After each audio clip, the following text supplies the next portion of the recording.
Hi, welcome back to my channel. I'm Dave, and we've got another summer special video for you for your smart garden. Today we're going to be doing an unboxing and setup of a solar shower for your garden. So the idea is that before and after you get in the hot tub, you can have a quick shower outdoors and not get any of the water in the house, and you don't have to keep the chlorine on you before you actually have a proper shower indoors, because I doubt this will be powerful enough, but it'll just be nice to have a quick rinse off before and after getting in and out of the hot tub. So let's get crack on and get in the box and set it up.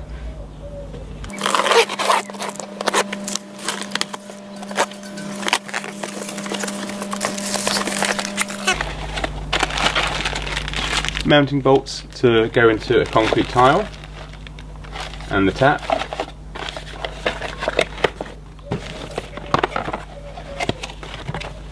Shower head.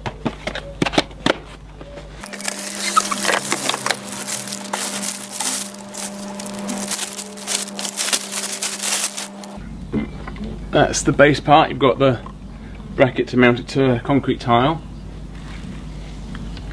I assume that's the reservoir. You've got an inlet there to put your garden hose, and I assume the outlet for the shower head.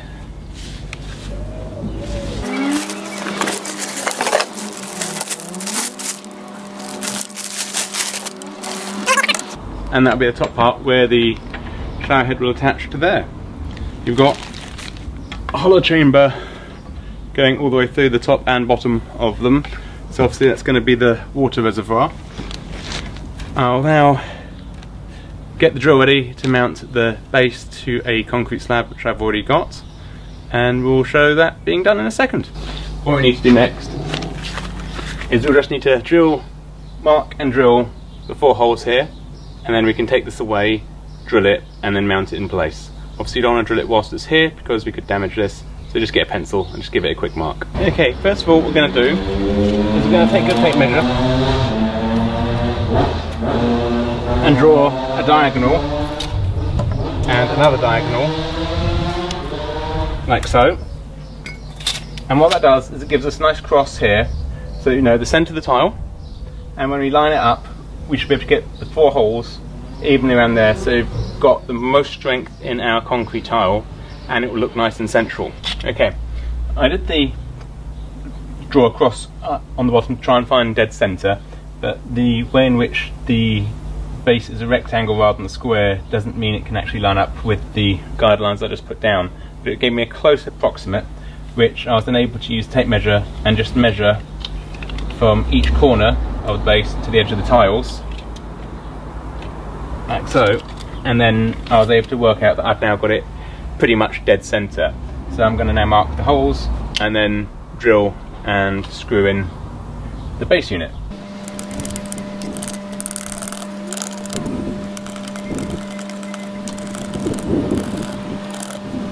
And just pop that to one side.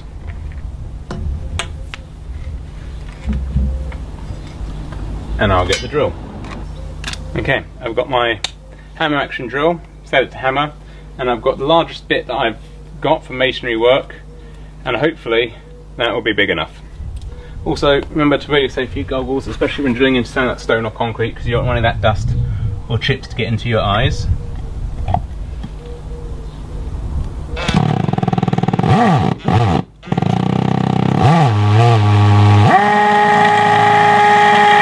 Okay, I managed to eventually get through it, went through a whole battery pack. It is only a hammer drill, not an STS drill.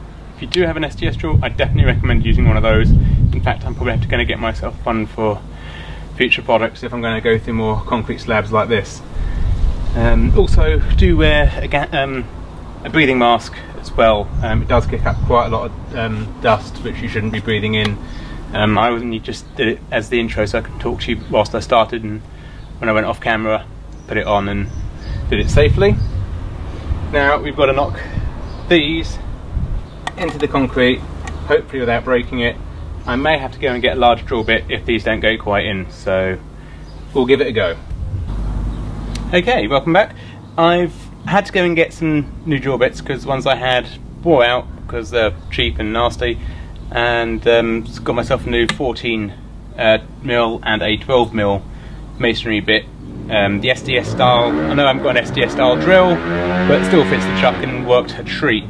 Ended up using the 12mm bit rather than the 14, but I got both whilst I was just out, so now I can actually mount it. It all fits. Brilliant.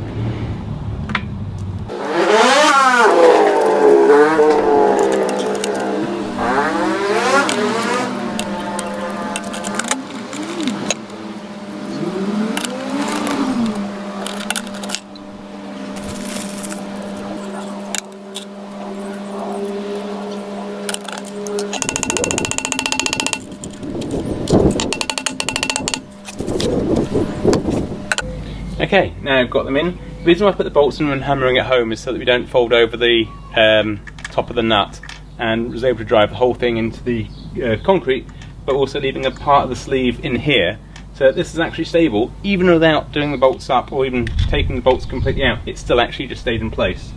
So now we'll just try and do these up.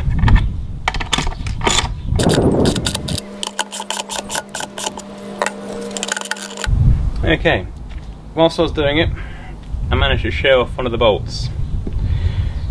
Perhaps 12 was still too small. I'd suggest going 14, it was the next size up there was, but I've started off and we'll just have to leave it and hope that those just nubbins hold it. I'll try and do these up as far as I can, hopefully without snapping any more off, and I'll get back to you.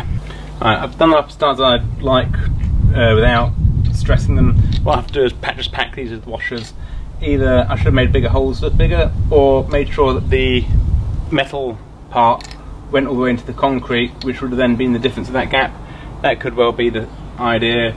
It's just that when I've seen them do it in shop fittings, I believe they've always made it fit the base of the unit rather than to the bottom. But never mind, it is still, I'm moving the slab, not the unit, so it's still nice and firm. I can't see that going anywhere.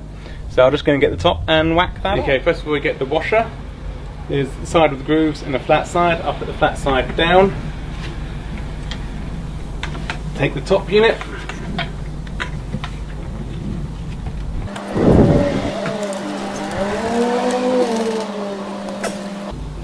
That's now nice and tight. That's very easy to put on when you didn't have the washer in there. All of these parts they say do without a spanner, so you don't do them up too tight. We've got a little filter that goes inside your hose clip, which screws on at the bottom at the back. Again, don't overdo it, just do it up finger tight. If it leaks a little, you can always then add a little bit more pressure to it. But if you overdo it, you'll split the plastic. A couple of washers. I assume you only need the one, so I'll put the other way as a spare.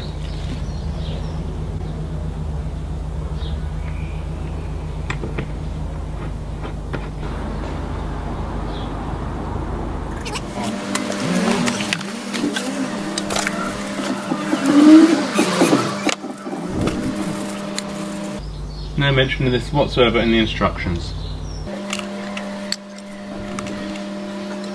I'm just going to guess that that bit goes in there, the O-ring, the ball joint on top.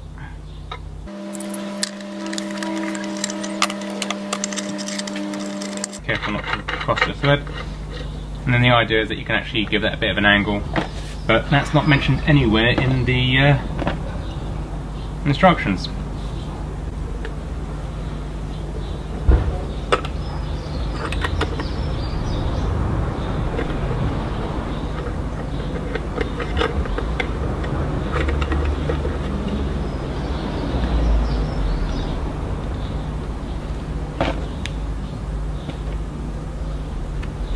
Where are they saying this extra filter goes? And there's no mention of that filter either.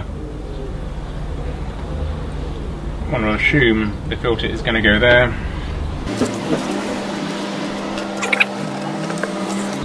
Putting that down.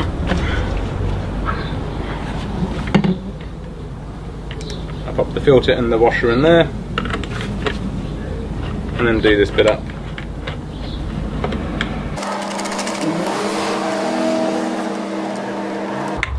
Okay, I didn't actually end up doing it with a spanner. I was able to do it up finger tight, very carefully move it, twist it, put it back again until you get it tight.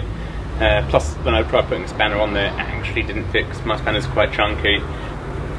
So it's probably a good thing, because I assume the plastic must be that little bit too weak to hold a full tension. No. I'll get the hose connected to the back, turn it on, let it fill up, and you get back to you in a bit. We've got the hose connected now to the back. No leaks. Water from the bottom, probably none at the top. Oh, it's filling. Obviously getting the air out of it. Okay, so you need to obviously leave it open just to let the water fill it because it's going to have an air block in there, but it does certainly not think it's going to do the trick. It's just fully filled with water. It's got the top and bottom chambers full, so there's probably quite a bit of weight in that.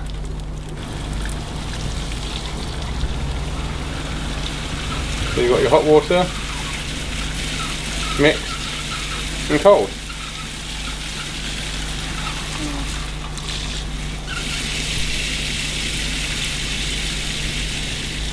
Well, there you have it, an outdoor solar heated shower, so you can get clean before and after your hot tub. Have a great summer. Bye for now. What I forgot to show was I did actually use a level to check to make sure the tile was level. But once I filled it up with water, I found that it was leaning over to one side. As you can check, you can see the bubbles way off to one side.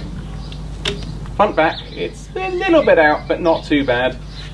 But obviously what it is, the weight of the water has just made it sink a little.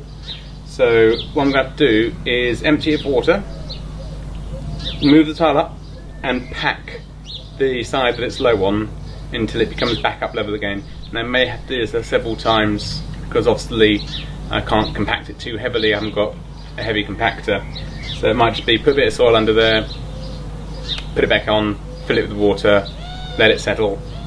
A week later, take it off. Having a little bit out isn't going to be a huge problem, I wouldn't have thought, but you don't want to leave it with this sort of angle. You'd want to try and get it as level as possible. So I'm going to empty it and refill it once I've got a bit of spare soil that I can shove under there. And obviously the birds are wanting a shower as well. Well, thanks for watching. Hope you enjoyed the video. It's quite a bit harder to try and make a video whilst doing this and trying to concentrate on the two things at once, but did get it all done in the end. It would have been nice if they told you what size drill bit you need, and then I could have drilled it right in the first place rather than going, well, that's the right size, I think. But that's down to experience as well as I guess. It all works. It obviously isn't coming out hot yet because it hasn't had time to warm up in the sun. But it definitely was good, and I think that's going to make a lovely addition to the smart garden. Hope you enjoyed it. Give it a thumbs up, as always. The links of everything are in the description below. Hope you subscribe and drop us a comment. Take care. See you next time. Bye bye.